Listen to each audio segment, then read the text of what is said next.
Wow. Good morning, everyone. How are we? Good? Lots of energy? Excellent. I don't know how to follow that. So given that you're all still sitting here, I'm pretty sure you all dropped a red pill this morning. Is that correct? Excellent. So we're going to talk a bit about how you unshackle yourself from that monolith, right? And it's pretty interesting. If you think about where we are, like I group all of us under the IT category, right? IT is in this amazing time at the moment. It's kind of our time to come out of the shadows and out of the obscurity of the engine room, the data centers behind these organizations, and actually work with the business to figure out how to unlock the treasure trove of data and capabilities in our organization and bring it to the front of the business. And that's what I'm going to talk about, is how do you unlock that big monolith? How do you make a difference? All of you, right? So, Greg was talking about the one, but actually every developer and every architect and actually every IT leader has a massive role to play in this. The next line of code that's written can make all the difference or no difference. And it just sort of depends on what you choose to build next, right? So I guess the one thing I should discuss, though, is given that we've lived with monoliths for the last 20, 30, even 40 years in some organizations, unfortunately, why is now the time to unlock? Well, like it or not, the fourth industrial revolution is well and truly upon us. Right? We've been bombarded daily with new innovations, new technologies, and these are changing the way we live, the way we work, the way we entertain ourselves. They're changing every part of our lives. And what that's doing is creating actually quite a bit of pain for established companies who are used to doing things one way and now have to radically rethink how they offer their products and service to market. For disruptors, it's a massive opportunity, right? Suddenly, the rules change, and people can come in any sort of market, in any industry, globally, and actually disrupt the status quo. Right? So you can either look at that as a pain point, or you can look at it as an opportunity.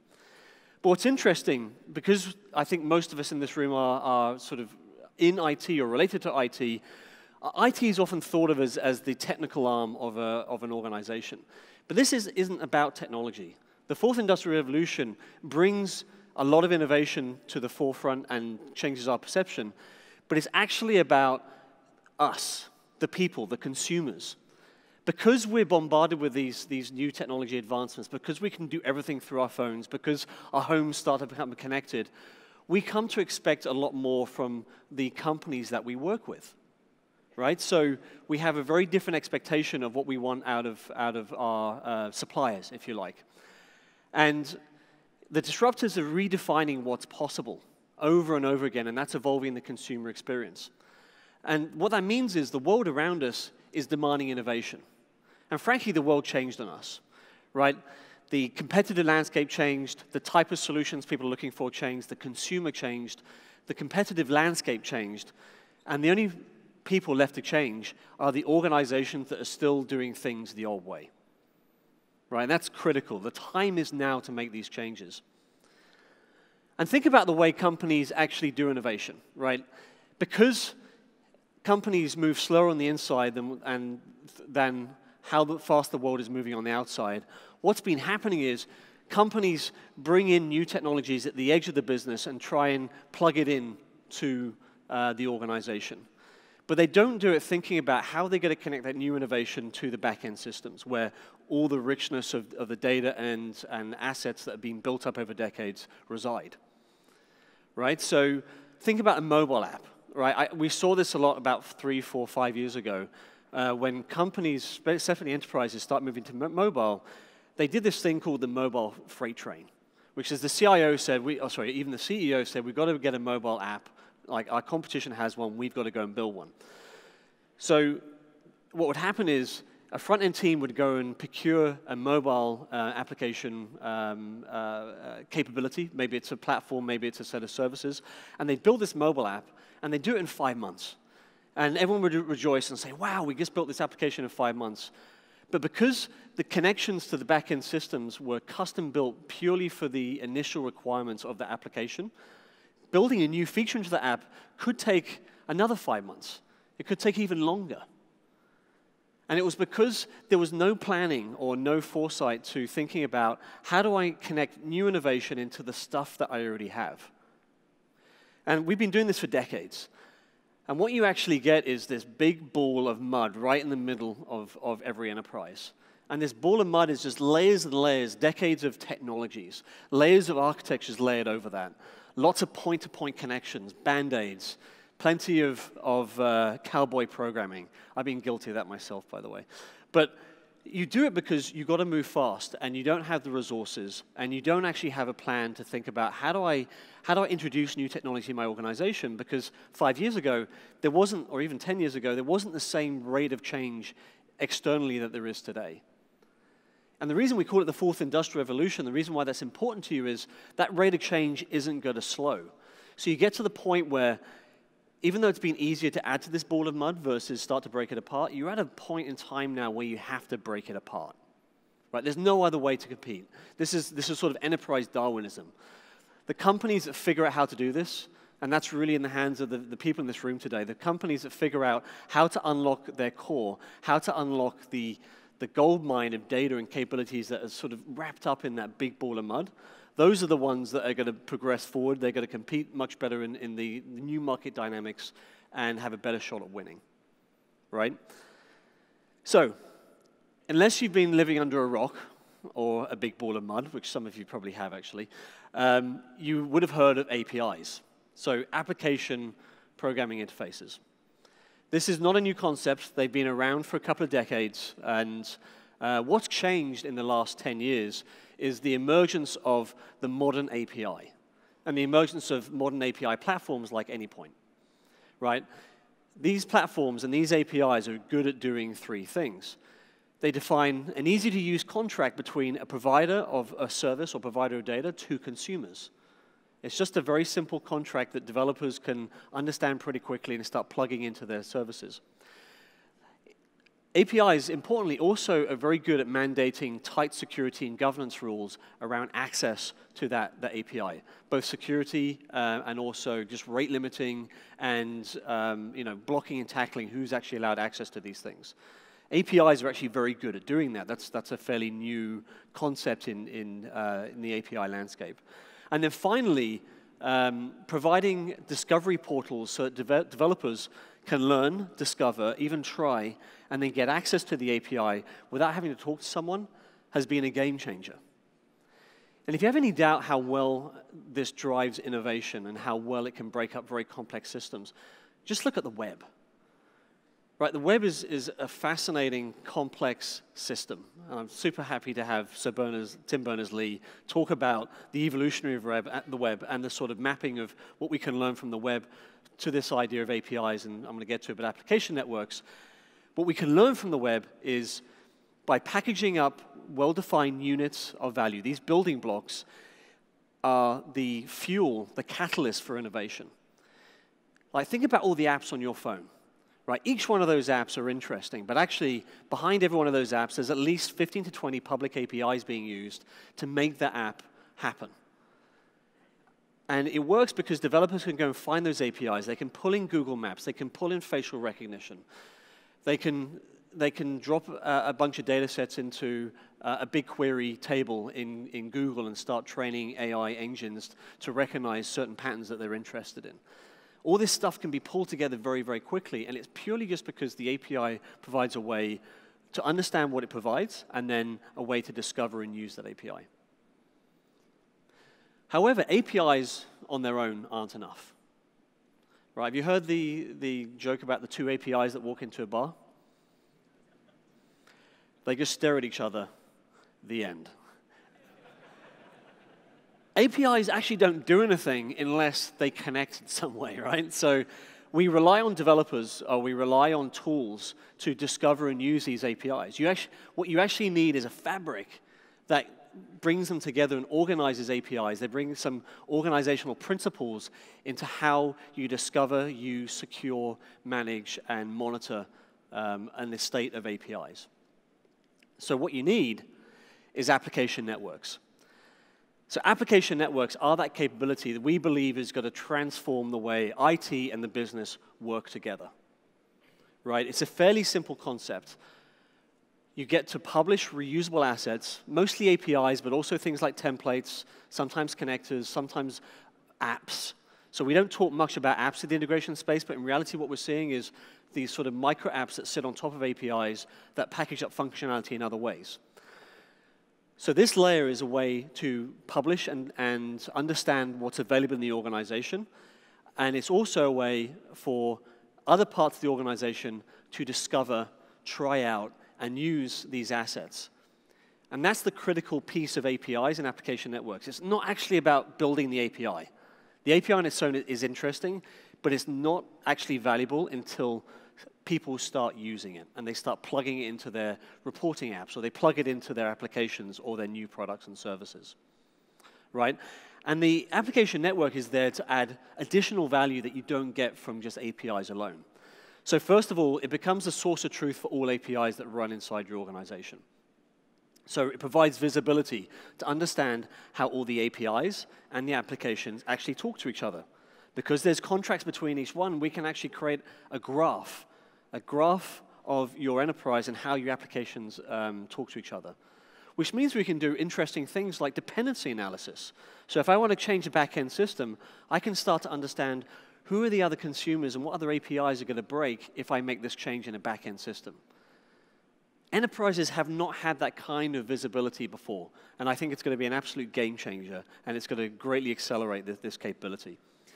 It also provides a way, importantly, to apply policies and security across lots of APIs in one go. It's a network, and think about if you've done anything in networking, you'll know that there's domains, and things that go into a domain adhere to certain policies. Well, application networks work exactly the same way, yet you have more control over how the information flows, who has access to it, and when, and how much they can take. So it's a much better way of securing applications and access to information through layers of security, depending on the context. And then it's actually a common way for people, developers, and other types of technical users in your organization to discover and use reusable assets. And this is the key thing. It's actually built in mind to allow people to go and find these things and use them and get successful on their own. Right? And what it does, it creates a bit of a culture shift in your organization. Like if you imagine that things are available to you and you can go and prototype stuff without asking for permission, without asking for an IT project to be sequestered and waiting 20 weeks to get access to a data set, think what that does to your innovation. So the way you realize this value is really important, and it is through the reuse. So I'm going to ask for you to cast your mind back to 2008. And if you remember 2008, we're still in the hype cycle of the iPhone coming out. It drastically changed what we thought was what was a smartphone. And then Apple released this App Store. And it had a profound impact in the way we interacted with our technology. It went from something that we could browse the web and take calls on to a critical device to do everything in our life. Right? Because what Apple taught us was there's an app for that. And what that campaign taught us was if we just are willing to go and look, we'll find everything we want to do on our phone. And it was a huge success. And it changed the culture. It turned every one of us into consumers. And it turned us into consumers that would go and self-serve. And that's a really important concept. So in my mind, this idea of self-service is in two waves. One is you've got to introduce the self-service capability, the App Store, and then you've got to change the mindset in an organization or in your ecosystem to drive that self-service. So imagine if there was a capability in your organization for discovering data and assets, right? What if there was like an API for that? What if you went into work in the morning, you had an idea, some crazy idea, and you could go to a repository of APIs and things that other people have built, and you could start picking and choosing the things you thought might help you realize your idea and build a quick prototype over lunch. Like that type of thinking is just impossible right now because we don't have access to that data and capability. Now notice I'm not saying App Store, right? There's a bit of a concept change here from the App Store to what would be an API marketplace. An App Store is really good at distributing software, new apps. But if you think about it, what enterprises are looking to open up is their data and capabilities that they already have.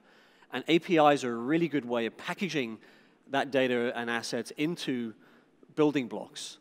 And those building blocks can then be composed into other products, other services, or even other building blocks. Right? So the point of the API marketplace is to really package up the assets and really what I would say the gold mine of what runs your business, your data, into things that people can reuse. So let's have a look at an example of how this might actually play out. So let's say you've got your API marketplace, and I'm going to just go through a few examples of how that marketplace might be used by different audiences in your organization to derive value and get leverage from those APIs. So the first example, very straightforward. We're going to build a customer web app, and IT's been asked to do this. And when they do this, they go to the API marketplace, and there's already a connector for their Salesforce instance that they have access to. And there's also a customer API. Not the customer API, because there's actually different versions of customers in different parts of the business, but the one they need for this application. So those assets might already exist. They might build those assets as part of delivering that project. But all they had to build was one or two APIs and deliver that as part of the project. The second team comes along, and let's say they're app development, they're in another part of the business, and they want to build a mobile app for the field organization. And they want to put the information about the customer in the hands of the field organization, but they also want to bring in any orders or order history from that customer as well. So in that scenario, they reuse the API for the customer, but they also introduce a new API called the Orders API, right? And that serves the need of the application. And the idea of publishing it there is anyone needs to tie up orders and customers together, they can now do that through those two APIs. Now, what's often missed in this is people think APIs are just for developers. But actually, they can be packaged up into other types of reusable assets. So let's say now I've got someone who's a sales analyst, and they actually want to run queries on customers and orders for a given region. They can leverage the same APIs, potentially, maybe not, and I'll talk a bit about how that actually happens, and package that together as a new data source. And then that could be another API, or it could be a Tableau data source. And then you can just publish that directly into Tableau. So what we've done is we've taken one asset and we've used it 3 different ways for 3 different audiences, and we're really starting to get leverage out of the effort we put into building a few APIs. Right? So this is really important, and you can keep doing this. So let's say customer support decide, you know what, we want to have one of those chatbot windows on our website for getting help to our consumers. Right? So they want the customer information, they want the order information, but they also want the customer support history. So they wrap that up in an API, and they use something like the Anypoint platform, which makes it really easy to wrap things up into APIs and publish them. That's kind of why we're on that crusade, so that anyone can actually build an API and publish it and put it into the API marketplace. And that means anyone who wants to go and build another application now has more and more resources. For every new application that gets built, they get more resources that they can go and build upon. And you might say, well, wait a minute, you're making this too simple, right? In reality, the world is really complex, and our systems are really complex. And the reality is, if you build purpose-built building blocks for the applications you need, what we find is about 50% of the time, those blocks can be reused.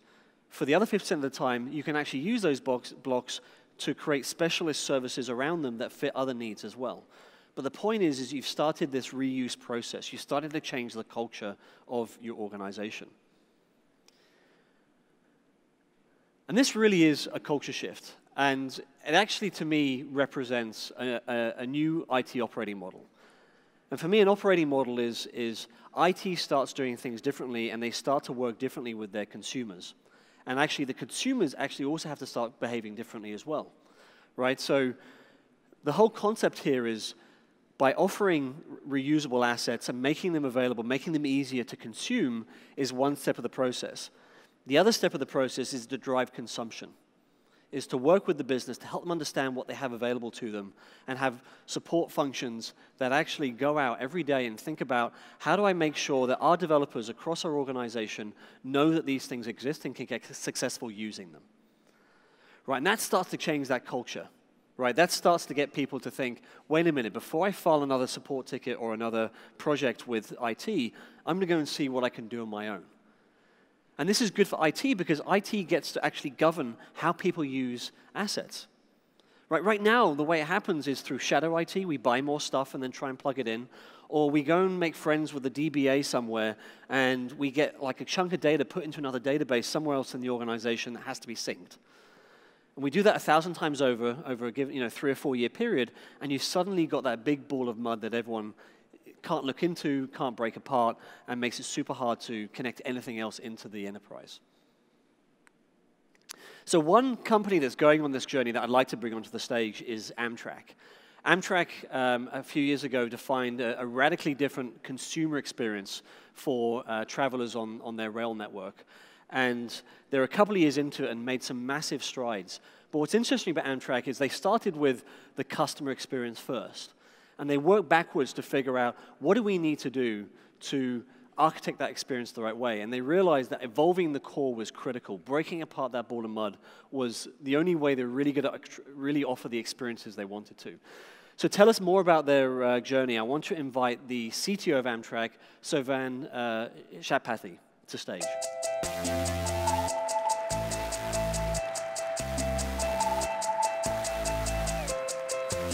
Thanks for coming. Appreciate you being here. Thank you. Great. So just do a quick intro to yourself and your role at Amtrak, please. Yeah. So first of all, Russ, Bay Area was home for me almost for 12 years, so happy to be back what was home. Worked at a company a couple of miles from here. Having said that, I have moved from high-tech to travel and transportation, live in Washington, D.C., and Amtrak is an interesting place. It's also known by National Railroad Passenger Corporation. And we as a company operate almost 300+ trains every day across 500 stations, 46 states in the United States of America, 3 Canadian provinces, move more than 85,000 people every day, 32 million per year. So the scale of operation is kind of immense. And in that, in my role as the CTO, I basically own the entire value chain from ideation through go live. So think of it as technology strategy, architecture, design, engineering, and anything which touches our customer, partner, and employee ecosystem rolls up through my role. Wow, excellent. And you've been on this transformation journey for a few years, 3 or 4 years now. Yeah. Can you tell us a bit about that journey and your role in that? Yeah, so in the last 3 years at Amtrak when I joined, because we are essentially a B2C customer-centric company, we started with the buzzword, but it is essential for us. How do you drive the overall journey solution, the digital transformation for the customer, right? So by that, we think about when you're at home, scoping your travel, when you're in transit, when you're at station, when you're in train, and when you kind of get down from the train and go to your last mile connectivity. So in that, our intention was to drive a unified experience which is seamless, consistent, simple, and scalable, right? Across all of my channels. And when I talk about channels, we have .com, we have mobile, we have IVRs, we have kiosk, we have station agents, we have contact center. And the trick is, you go from one channel to another, we should not miss a beat. Everything should work flawlessly. And within that architecture, so to speak, Ross, payments or digital payments was fundamental, right? I mean, how do you kind of make that consistent and seamless across my channels, right? And do all the right things. So that's been the journey we have been on. And payments is a core function of your business. So talk a bit about, I mean, you really had to evolve that core. So tell us a bit more about payments and what it allowed you to do at the edge of the business. So again, if I just go back 24 months, Amtrak, 47-year-old company, we have giant reservation systems, mainframes, we have ERPs, we have all the stuff we can think of, right? And the philosophy we were trying to drive is that can we start to compose applications rather than build? App composition rather than app development, right? And in that approach, API-led architecture is fundamental. So basically, to cut the story short, what we did in digital payments is we implemented 16, I mean, that's the specific number, 16 Mule-centric web services or APIs, right? Which in turn talk to a payment service provider, which does tokenization, fraud management, and all the other good stuff. And they in turn talk to my acquiring bank. So in one stroke, I took out PCI compliance from Amtrak back to the third-party provider. I drove a digital payment ecosystem which is API-led, cloud-enabled, and secure, and does more than $3 billion of ticketing revenue as we speak. Right now, this moment, right? So it's been a pretty good journey for us. Fantastic. And you know, you've made the investment in those APIs. How are you pushing that forward? What's next for your journey? And how do you know when you're succeeding? Yeah. So, Ross, I mean, if I just go by numbers, right? You know, we have almost 250 plus RESTful APIs across our ecosystem. But that's nice to say. Good number. We are building. But from my perspective, the true API redemption, so to speak, in your application-centric network will come when you're able to reuse, right? When you build it once, and then you start to use this stitchable approach you talked about, right? Take reusable services, bring them together, compose the apps, and rapidly build experiences which make a lot of sense and which is compelling. So redemption for us would be this. You know, we are in the midst of launching a partner hub and a developer hub, right? Which means that people can go in there, they can discover, they can subscribe, they can consume, and that in turn drives fundamentally the essence of the API economy, right? Which is all about reuse, time to market, and like I said, compose, compose, compose. Stop doing Java projects in your favorite IDE. I mean, the world has moved on from there. Fantastic. It's a great story. Thank you, Sovan, for joining us. Thank you, Ross.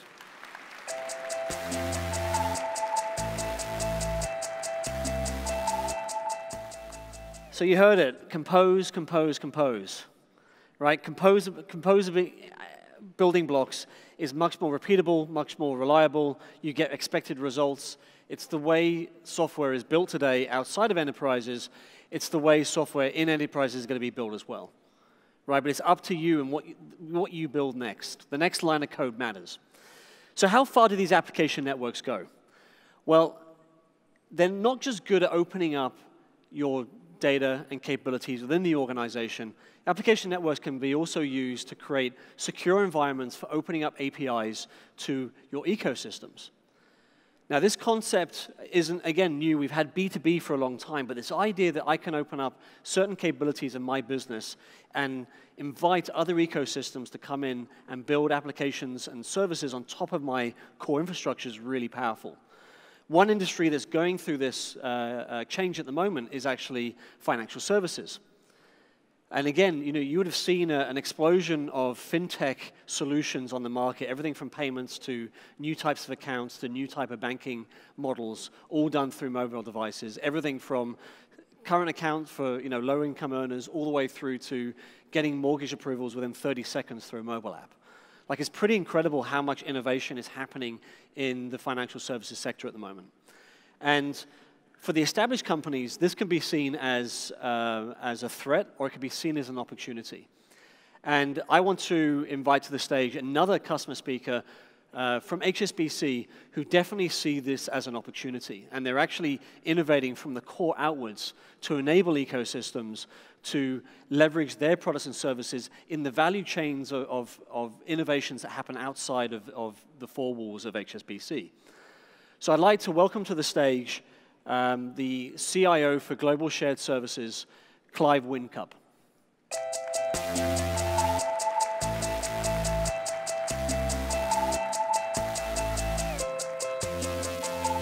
Morning, Clive. Hi, Ross. Thanks for joining us. So, yeah, Clive has joined us from the UK, so you've got two British people on stage now. I feel good now. This is going to be a good conversation. No offense, Sovan. And so tell us a bit about your journey. Maybe you just start with your role and what you're actually doing at HSBC to start. Sure. So my role actually covers HSBC's global presence across 72 countries for all of our global operations staff. Those are people who are handling customer interactions in the back office. Under my remit also is all of our core banking platforms and all of our payment systems. We like to think of ourselves as sort of the heartbeat of the organization because the core banking systems and the payment systems are really what drives the banking organization. We are a systemic bank, defined as such, which basically means if we stop, the economy stops. The economies in which we operate, which are the global economies. So for us, it's vitally important to keep that going, to keep that absolutely, that heartbeat pumping. We think of it as a cardiovascular system. It's the kind of thing you don't notice while it's working, but when it stops, things get serious very quickly. Great, and obviously this is a transformation at massive scale. Can you tell a bit more about your role in that transformation and yeah, just sort of give a bit of insight for the type of things you're dealing with? Sure, Ross.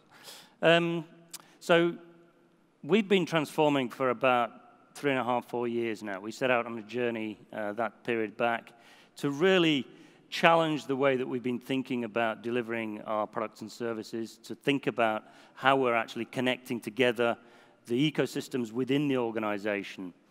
And we really focused on two primary pillars of that strategy. One is the API infrastructure that enables us to interconnect all of those ecosystems across all of our global platforms. The other is we began our DevOps journey, which is actually transforming the way we work and the way we operate across all of our teams, not just in the more recent technologies, but also in the more legacy systems that we have, that we operate on many of the more traditional systems and architectures that are still out there. And we challenged our people to think through how do you make these principles actually work by bringing together the years, the decades of experience and knowledge that we have in the organization and actually unlocking that for our customers to access more directly through the API system. Fantastic. And you mentioned ecosystems, and you're thinking very broadly. Obviously, HSBC itself is a massive organization, so you want to enable your internal ecosystems, but you also actually want to enable fintechs. You see that as an opportunity. So, can you give us some examples of one example of an app or a service that's been built using this methodology? Yeah, sure. So last year we actually we released over 100 apps or feature sets to our customers, and that's a cadence of about two every week. And we hit that cadence a little bit, as you were saying before, Ross. At the beginning, that was kind of a slow journey. It took us a few months to get the first systems actually out there and in our customers' hands. But as we hit that cadence, we were able then to build on the API libraries that we were actually creating. And so our time to market became shorter and shorter and shorter. And now we've hit that cadence where across the globe, we're actually delivering 2 new apps or feature sets almost every week of the year. Just recently, we released a neat little feature to our digital apps. And it's basically a nudge app. It's an app which sits in the background and observes the way our customers actually transact, interact, and it gives them little suggestions and hints about products or services or activities. You may want to maybe save some of this money. You may want to move into this investment area. And it acts basically as an assistant in the background. And the key to that actually is that it's sitting there on the app, but it's actually interacting with the core of our systems across all of our global platforms. And it's seeking information about the customer and what they're actually doing and gathering that data and offering those proposals to the customer. To the customer, it's just an app on a smartphone. But for us, it's actually connecting a world of interconnected ecosystems. And we see that as a fantastic opportunity. We see the amount of activity that's happening in the fintech space, not as a threat, but as an opportunity to actually join together in that global combination of ecosystems to make banking actually much more powerful and really enable our customers to do what they need to achieve. Fantastic. Last question. I mean, you talk about ecosystem externally. How are you engaging those audiences? How do you bring them so they can discover and use these capabilities? So there's a couple of things. We talk to our people a lot. We have conferences, and HSBC has several thousand IT people, and we bring them together in rooms not quite as big as this one. But a couple of years ago, we were having one of our conferences in mainland China, and one of our software engineers stood up and he said, there's no such thing as a legacy system. There's only legacy thinking. And we've kind of grasped that as a mantra for us to actually challenge the way we're actually dealing with opening up our systems. You may have heard of open banking as an initiative. It's an initiative, it's a global initiative which is being driven primarily by regulators actually who are wanting to push banks to open up their services and capabilities to enable fintechs to actually be part of a global ecosystem that ties together financial services with fintech. We're embracing that. We are actually pushing our developers to think about how can we create a platform or platforms that operate at a global scale, which actually allow fintechs to interact with customers and interact with ourselves in a completely interconnected ecosystem that actually builds benefit way beyond the single one-to-one relationship that the customer can have with ourselves. So this is a real explosion in activity, and it's really going to fundamentally change the world of banking over the next few years. And we want to be right on the front foot, participating in that, engaging with those fintechs out there, and actually having serious debates about how can we encourage this ecosystem and make it grow, because in that growth, our customers benefit. And that's the fundamental point. We're actually doing this to enable things for our customers to do, which years ago they hadn't dreamt that they simply couldn't tackle. Fantastic. It's a great story. I'm really inspired by it. Thank you. Thanks very much, Ross. Thanks. Thank you.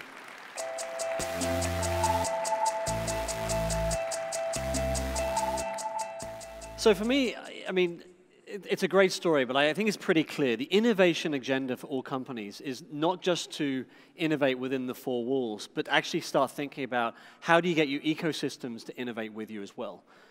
I'm pretty sure that's the way big companies are going to emerge winners or losers, depending on how well they leverage that dynamic. So just to sum up here, right, I can't put the urgency on the idea that you need to change your thinking. I kind of love that there's no legacy systems, there's just legacy thinking. Quite often, and a lot of the conversations I have, people start off the conversation with, we can't do it because of reasons that applied 5, 10, 15 years ago. And actually, there are some real problems. I mean, none of this is easy. Actually requires real thinking. It requires diligence. It actually requires a lot of management, and there's going to be mistakes made along the way. But every organization is going through this journey. And I would look at it and say, embrace it, because this is the time for IT. This is where IT becomes out of the boiler room and comes to the forefront of the business. When people say every company is a software company, well, that means every company is an IT company, right? There has to be some organizational principles in that company in order to bring the innovations to the front of the business where you can compete and scale for the next wave of digital. So application networks, for me, are a fundamental core to this. And this isn't just a buzzword. This isn't just a fad. I know we've lived through ESB, BPM, SOA, and you could just say now application networks. But fundamentally, it's a modern architectural approach for unlocking the core of your business and attaching to all the new things outside of your business. It's a long-term thing. This isn't going to happen overnight, right? If you look at HSBC, they've probably got 1,000 APIs. It's taken them 5 years to get there. They'll probably cull 30% of those at some point and build another 50% more, right? But they're starting to see the innovation flywheel turn.